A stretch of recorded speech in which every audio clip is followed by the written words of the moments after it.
Hey there, how's it going, everybody? Sorry it's a little bit loud. I'm driving my Jeep out to go riding today, and I'm sorry I haven't made any of the Moto vlogs, which you're looking at right now. This is the Moto vlog for my channel, where we talk about dirt bikes in general and touch on my bike specifically every now and then. So why I've been away is I've had some personal issues kind of going on behind the scenes with video editing and getting my product to you via computers and from the cameras. I had a problem where the software that I had purchased last year to make videos was not, all of a sudden just became uncompatible with the codecs and the format of my SD card from my camera. I know that's, for some people that's technical, even for me, I don't understand a lot of it. So that's why I was having a lot of problems with it, but I've kind of found a way to get it to you now. I purchased a different video editing software, which I'm going to be using. This is not it, but this is just directly from my phone camera. Excuse me. But that's the reason why I've been away for a couple of weeks, and I apologize for that. So as I'm filming this, this is the weekend of Anaheim 2, the Triple Crown race, going into you know, the Supercross season that we've had so far with the rain and the bad tracks, in my opinion, bad tracks. And it's killed my fantasy. I don't know if you guys are into fantasy. I also do some stuff on here about fantasy. Fantasy League with Rocky Mountain ATV's fantasy. But, so going into tonight's race, it looks like we've got some problems. We got some good things and some problems. We got some people out. Seth Hamaker got hurt with the Pro Circuit Kawasaki team. He's going to be out, looks like going to be for a while. He got hurt bad. And then later, yesterday, I heard that Joe Scmoda got hurt, broken collarbone, so he's going to be out a little while. And they're saying that Malcolm Stewart is, so far they're just releasing that he's going to be out this weekend. And for me, you know, I'm a Mookie fan. I've been wanting to see him get a win. I was hoping for him to do well in this one. He seems to do well and get good starts in the shorter races. So it's very devastating for me that he's going to be out. I hope it's just for this weekend. He's already out of the points, so it seems like, you know, it'd be very, if he does come back, it'd be, you know, more focused on just winning a race. But yeah. And then the exciting news that I was saying for some people is Hayden Deegan is racing the Futures tonight, and already in practice he's smoking everybody. And that's with what they're calling an amateur spec bike, the bike that he did Loretta's in that everyone was trying to claim. Everybody knows that's not like it's almost a factory bike anyways, but you know, short of factory suspension and a couple other doohickeys here and there, some titanium and all that, but he's already smoking everybody, and I see him as the future, just like Jet Lawrence. You know, I see him coming up. He'll be the future coming up. And they say if he does well, that they're going to give him a chance at Houston to race the big boy class with the pros. And considering he's, I want to say he's 18, 17, he's a young kid. He's coming up kind of like the guys in the 80s did. So, yeah, I'd like to see that. I hope he does well, and I hope they bring him up. I don't really like seeing someone with so much talent smoke the guys. Just move up. I kind of feel that way right now this year about Jet Lawrence doing another 250 season. But I kind of also understand that get more experience, the most experience you can before you go in and join the big boys. But you know, that's not for me to decide. That's for them guys and their agents. So another topic I'm going to go on a little rant here. And it may upset some of you people because you may be fans. But I am not a fan of Justin Barcia. I've never hidden that. I don't like the guy.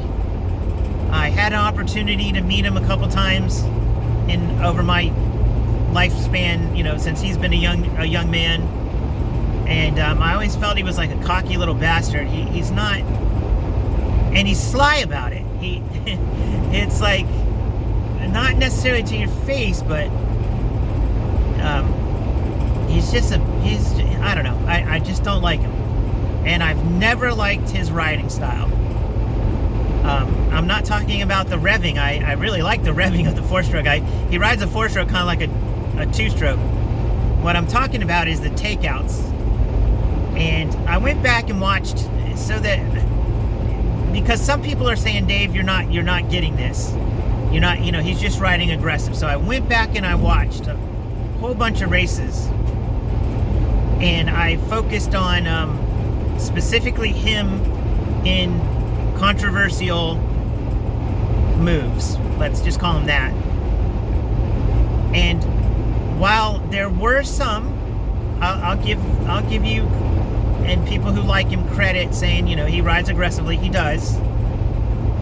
But on the majority of watching, especially corners, when he was taking somebody out in a corner, what I don't like that he does is he goes straight. If you take a corner and you turn it like an upside down U, most people go and they follow it.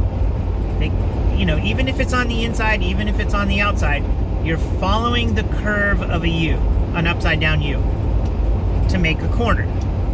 And what I was noticing, whenever he wanted to take somebody out, he'd come in, undercut, and go straight across to the exit of what would be the normal line, inside or out.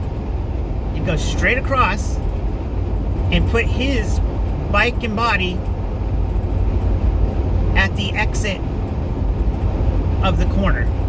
So basically he'd make a straight line to cut somebody off coming out, and that's what I hate. I don't think that's riding correctly, if you want to call it correctly, but that's not even the right words.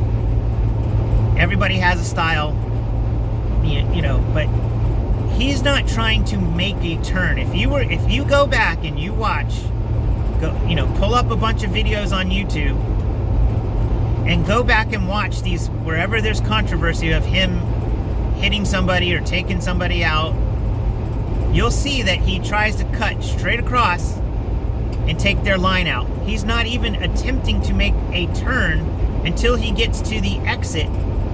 So he's going straight across the apex, specifically to ram or come into.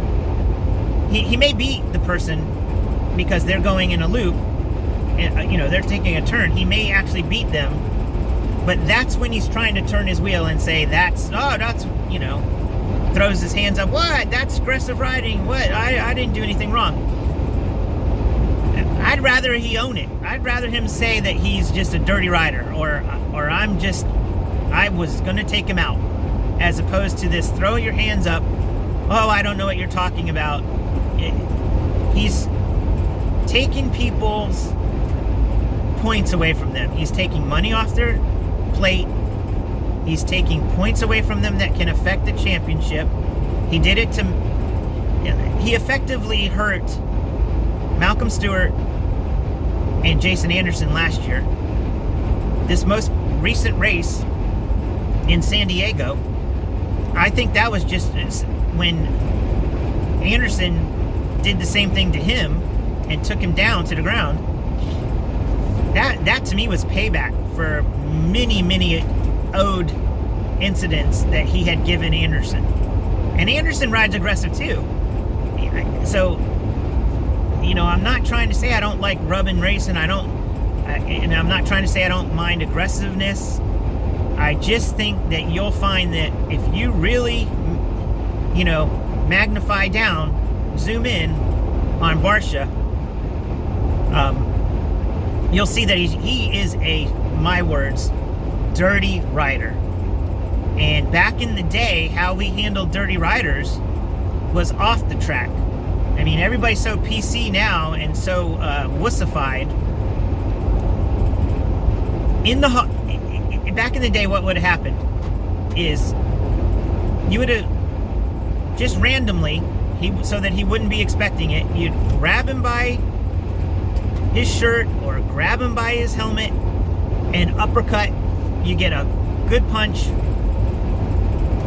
and say, if you keep this stuff up, this is what's going to happen. That's how you treat a bully. He's already in people's head. I'll give you here's a prime example from last week, San Diego. I'm sorry I'm going long, guys, but this is my rant. Last week in San Diego, for the main event, after earlier in a heat race, getting in an incident with Anderson, he purposely took out Chase Sexton's front wheel, using the example that I had said to you earlier. He went straight across the apex of the turn, right for the exit, where Chase was already committed to a turn, took his front wheel out. After that, Roczen comes up to him, and they're racing pretty good. I think they have an okay relationship. But Roczen passes him, he passes him back. But the consequences of racing Barcia through all these years and him being a bully and being a jerk of a rider is that he's in Roczen's head already. Roczen's thinking long term. He's like, I can't mess with this guy. So he settles. Instead of getting a third, which cost him money, but overall he's in his head. He's like, I can't mess with this guy. This guy could take me out. I'd rather take my 4th place and get points and be in this season for the long run than to be on the floor picking up my bike again, messing around with Barcia. So I don't feel like he was the better rider. I don't feel he was the fast rider. As a matter of fact, I feel like you can look at the last couple of laps. They slowed down because he was blocking Roczen. So their lap times were not faster in those last couple of laps. So anyways, that's my rant for Barcia. I think somebody should just go up to him, punch him in the mouth, and stop the BS. I think we live in times where we're just too, too wussified. That's the word I use. But that's that. Going on to, me, my channel, my bike. Some of you know I have an off-brand bike. I have a KO. It's a China-made bike. I'm not a big proponent of China products, and don't roast me in the comments. I know it's what I could afford. I got it at an incredibly low price. Like, if you guys think of the lowest price Japanese bike, I got it for half of that even. So I got an incredible deal. It's what I could afford at the time, and I've been making it work. So as you know, I've done a lot of upgrades to it as time has gone by. I put Showa forks on the front. I've changed out the rear spring in the back. I ordered for Christmas time. Well, before Christmas, I ordered a 300 big bore kit. I ordered the wrong thing because I just popped a link that someone had sent me, and unfortunately, they didn't have that link correct. They had it for a different type 300cc bike, a single cylinder, a single overhead cam instead of a dual overhead cam like my bike has. So then I reordered for trying. They said they could get it to me for Christmas. That never happened. The company that I used was BWSP, and I'm going to tell you guys, don't use them. I hate this company. They're horrible with their communication. They take forever to get you the product. And maybe some of that is just because it's a China bike, but it ended up taking me 7 weeks to get my parts. They just came this past week. And at this point, I'm not in a big hurry to put it back in. I missed the timing of, you know, the off season for me. December and most of January, it's so cold you can't ride, but so now I'm not in such a hurry to put it in, but I will install it. Other than that, I got my cylinder at the same time when all this work was being done. I sent my cylinder off to Joe Henner. If you guys know Henner Racing, Henner Motorsports. I've built him up, told you guys about him tons. He's the only guy that I know of that will do work on the China bikes. He did the porting. He did some valve work on my bike. He made the squish in the cylinder. Made the squish. I'm calling it band, but it's not squish band. I'm sorry. Where you in the cylinder head where it compresses, he made that better. Made it a little more tighter tolerances, and did some head work. Got in there with the porting tools. Got my intake side real smooth, and well, not smooth, but poured it out correctly, so that I would get more airflow, more air fuel into the bike. So the result of that, I was actually able to ride last week. I'm sorry I didn't get that on film. Well, I did film, but changing cameras and changing helmets and having all the technical issues I was talking about, I ended up only filming down on my handlebars. It didn't really show what was coming ahead, like a jump coming up. You couldn't see it. You would just see right at the end of my handlebars and the end of my front fender. But anyways, the results of porting from Joe Henner's porting modification and head mods was that my bike now free revs quicker. So it's getting more fuel, it's revving faster, it's coming off throttle better, and then it has, through the range, it has more rev. So where it was kind of an electric kind of bike, I had a very linear power band, and it would kind of sign off a little bit. At the top, it was more middle, more low and middle, and it would kind of sign off. I mean, not that it wouldn't make power on the top, it wouldn't continue to make power. Now it makes, I mean, all the way throttle stop, that thing is revving out like crazy. Big improvement. If you have one of these KOs, or you have a China bike, a SSR or a Orion, or he's a big GPX guy. If you have those bikes, look up Joe Henner and Henner Motorsports. He'll set you right, and he'll take good care of you. Another big improvement, I've messed around with this back and forth. I race motocross with my bike. Well, not race, but I ride motocross with my bike. It came with 1351 gearing, which was super tall. I would call that gearing for out west, like works racing or desert racing, like where you're going to really be on the throttle wide open, holding, going through the gears for long periods. So the gap between the gears was a lot. So I messed around with this thing 3 or 4 times.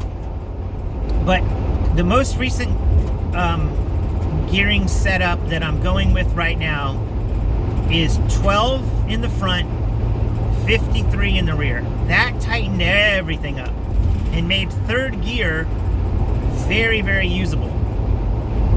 I'm a third gear guy. Some people like, second a lot, but I like to be in third. I like to just kind of leave it there. I'm an old vet racer. I'm not super fast. So putting it in third and fourth, on the long straights, getting into fourth. But mostly third works for me. And I've been trying to get right into that range of where I'm just in third most of the time. With the 1253, I got there. I think this is the best combination for me. I also ran 1353 And that was kind of close too, but it was a little bit longer in between gear. A gear would hold longer. Like if you were in third, it would hold longer. If you were in second, it would hold longer. It wouldn't run out of gearing before you had a shift. That worked great for third and fourth, but didn't work so good for second in that scenario. So bringing another tooth on the back, bringing it to 53, tightened up second, brought me into third more quickly, and it's got me in the area I want to be. So the other thing is suspension.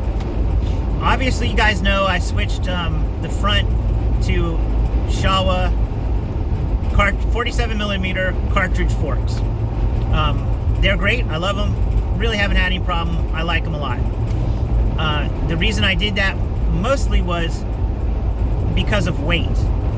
The secondary would be that it just has more adjustability. Like the Honda version has more adjustability, more tuner clickers of compression and rebound.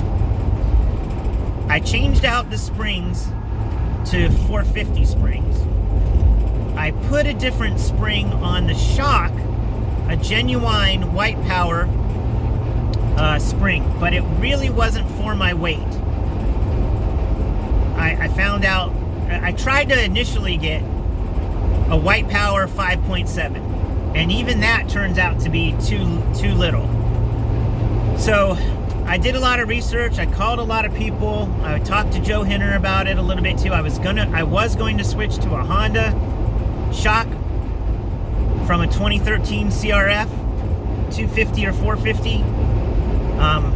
Well, actually 450, because I'm not sure about the 250. My bike mimics a Kayaba of that year. The shock that comes stock. So I'm 200 pounds. So speaking to a bunch of people about it, everyone seems to, the consensus that we came up with was that I need to have a 6.0 spring. So I've got that on order. It's coming. That's a heavier spring. I was compensating with what I had with a lighter spring by putting a whole lot more preload so that I had less sag to keep the bike, kind of level. But what I was effectively doing was bringing my shock out of any kind of tunability with the clickers for compression and rebound. So that's what the people who know better than me were basically, the consensus was that I had so much preload in there that I wasn't getting any real spring from my spring. I wasn't getting any pop. That I had compressed it so much that, yes, it was working for landings and compressions of jumps, but it wasn't actually having a lot of spring for the takeoffs, for like lips and I know some people will say that I needed to put some more. I needed to speed up my rebound. I did that. My clickers, I went all the way through my clickers. It wasn't working either way. And that was because the consensus that we came up with is that we just had my shock so compressed with preload that it was basically like wood. Yes, it would still move, but it was very solid. So I've ordered a heavier rate spring that I don't have to put so much preload in, and it will still have sag. It will still have that initial sag, and it won't be using up all my effectiveness of the spring. It's very hard to explain. I'm not an expert at this stuff, but I know enough to know that it wasn't right. So we're gonna do that. That will have to, then I'm gonna have to be testing to get my forks and shock to work together to get that balance. I also found out from some people that, my bike's kind of based on a KTM frame, a 2016 era kind of KTM. So I found out that they run a little low in the back anyways. I did not know that. I was trying to compensate to bring my bike level, and that's another reason why I had so much preload. I didn't have much range left, really. So that's where we are. I'm gonna, like I said, I did get the 300 big bore kit. I will install it at some point. We'll do some videos for that. I'm out riding today. I hope to get you guys a riding video so that I can show off the porting. I'm at a sand track, so I can show off Joe Henner's porting, the mods. Hopefully you can hear it. How much more free revving the bike will be. And yeah, that's it, guys. Just wanted to check in. I want to thank every one of you guys. I'm at over 1,000 subscribers. If you're new and you liked what I was saying here today and you want to see more, please subscribe to the channel. It helps me out in the algorithms. Give the video a big thumbs up. If you want to see every time I do a video, you can hit the bell notification and they'll let you know on your phone or your computer when I make a video. So thank you much. Peace out.